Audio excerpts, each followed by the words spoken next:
Welcome back. My next guest is a film critic and entertainment journalist, and you can find out all his little reports on all the films at getflicked.com.au. Put your hands together for Giles Hardie, everybody. Oh, welcome. You've walked in like it was a job interview then. Well, this isn't a job. Oh, I really shouldn't have prepared my CV. No, that's all right. That's okay. It was mostly lies. Film critic, you don't need a CV to be a film critic, do you? No, just bitter. Yeah? Just bitter. And also apparently willing to lie about Australian films. Ooh. I didn't say which way. Yeah. I mean, well, okay. So, I'm trying to bite my tongue too. No, to be a film critic, a lot of people, like myself, watch movies. Yeah. How do you make that step to be a film critic? Knowing secrets about people helps. Yeah. No, look, it is literally just a case of you. I was once told by an editor at Fairfax that it isn't the ability to have an opinion about a film, it's the ability to explain why you have the opinion about a film. So I can tell you that I think this film is great or bad, but I can explain why in such a way that means you can decide whether that's important to you or not. On the other hand, a lot of film critics seem to believe that it's just about telling you as much of the plot as they can squeeze in into about 2.5 minutes. Yeah, I didn't know, and a lot of people here won't know, when the chaser got arrested for the APEC thing, I didn't know you were part of that one. As I said, it's helpful to have secrets over people. Wearing sunglasses, I apparently give a very good Canadian Secret Service. Yeah? Because... so you were... Yeah. Well, the key thing I was unemployed. Right. Because all they were actually casting for was a couple of people to run alongside a car and to, wear a suit, do this convincingly. Yeah. You are currently dressed for the role, can I just say, yeah. Wear the sunglasses and you can get arrested too. Yeah, cool. And then, so I did. I ran alongside the chaser and Chaz got out and the rest is history, and we're informed later that we were very lucky that the snipers didn't shoot us. Yeah. And I thought the snipers were quite lucky they didn't just start shooting people randomly, because that probably would have made news headlines too. Yeah. But my favourite was the police report.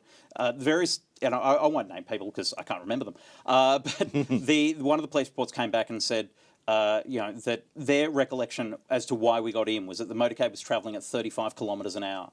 Right. And I got to tell you, if I could run at 35 kilometres an hour, I was not going to bother being an extra in a really cheap chaser skit. I can't believe Sydney traffic, you could get up to 35 kilometres.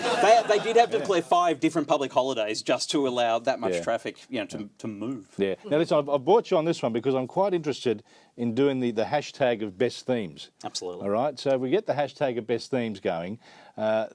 Now, sort of your best TV show theme and your best movie theme, right? So to me, TV show themes, there's too many to choose from. Can you nail one or not? Well, look, I think firstly you've got to eliminate pretty much the entire 50s, 60s and 70s from America, because when they used to do the great theme songs where they told you the entire plot, much like an Australian film critic, when they told you the entire plot in the thing, like the Gilligan's Island, that was fantastic. Yep. But, they were all good. And the best thing about Gilligan's Island, you can do the Australian national anthem to it. Can you? Australians, all let us rejoice, for we are young and free. We've golden soil and wealth for all. Our home is girt by sea. Yes, you can. So that's my favourite out of all those. Do you know, here's another Gilligan's Island fact. In the first one, the first pilot series, the flag was at half-mast in the marina when they shot it. Do you know why? No. JFK was shot that day. Oh. Yeah, so that's when they filmed the opening. And they lost the minnow. I know. That was a really bad day for America. It was. I just jammed my finger in the desk, that hurt. All right. See, they say bad things happen in threes, but look, I think actually best TV theme, MASH. MASH? MASH. Yeah. If only because, Yes. And because so few people know, quite a few people actually know that there are lyrics to MASH, which is that suicide is painless. It came first with the film by Robert Altman. Yep. The lyrics were written by his 14-year-old son, Mike Altman. Wow. He's the guy writing, a brave man once asked of me to ask the big questions, to be or not to be. Yeah. And I said, so why ask me? Suicide is painless. Wow. It brings on many changes and I can take or leave it as I please. Actually, it's every 14-year-old that I've ever met. Yeah, yeah. Well, no, my favourite all-time TV theme is Cheers. I like that one. That is I very mean, good. but they don't really tell you about the show in the song. Okay, movie theme. Look, it's hard for me to go past Star Wars. In fact, hard to go past anything from John Williams. Yeah. Because he has written all of them. Yeah. But I would have gone for the Darth Vader's Imperial March, da da da da da da da da, except my wife refused to walk down the aisle to it. I would have gone for Indiana Jones Raiders of the Lost Ark, except that a friend of mine always had sex to it. Really? Which I'm really, really glad that it was someone who I was never sexually attracted to, because I don't want to know what that was like. Because if her name was Diana Jones, he'd be in. Da, da, da, da, da, da, da, da.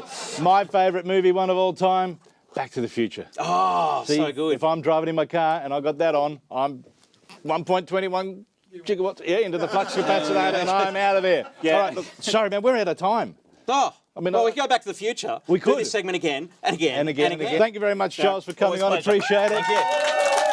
Please keep that applause going too for Peter Overton. See you again soon. Good night.